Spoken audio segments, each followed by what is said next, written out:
Okay, so what we have here is essentially a replica of the University of Florida ventilator design. It's driven by an Arduino with a solid state, or excuse me, with a solid state relay. It's controlled by a digital output.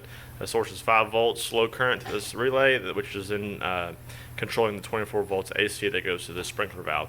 The idea here is that the hospital would have pressurized medical grade air that comes into the room, goes through a regulator or a scuba tank or something like that, goes through a regulator, then through this valve, then goes through this hand valve, which is controlling essentially the mass flow rate, or helping to control mass flow rate.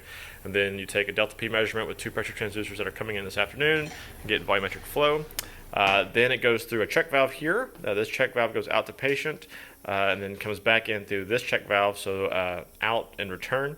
I designed and printed these check valves out up last night, and they work pretty well.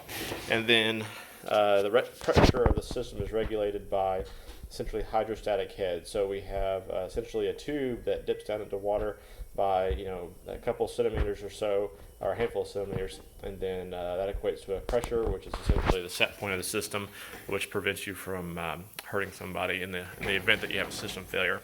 And so over here we have essentially an Arduino user interface that allows you to set the breaths per minute. So in this case I'll set it to 20 breaths per minute.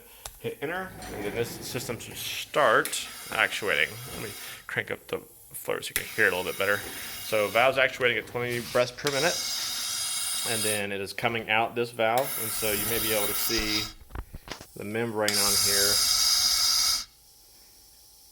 Good deal. And so if I cover this up, it should not be coming out of this check valve, and instead is going down here, and this thing is essentially relieving pressure to prevent anything from happening to somebody. So yeah, cool. So we're making progress one step at a time. And also, I do realize that I've got all this zip tied together. That's essentially to make it so I can reconfigure it and before I glue it all into place in case I need to make some changes. So all right, we're getting there one step at a time.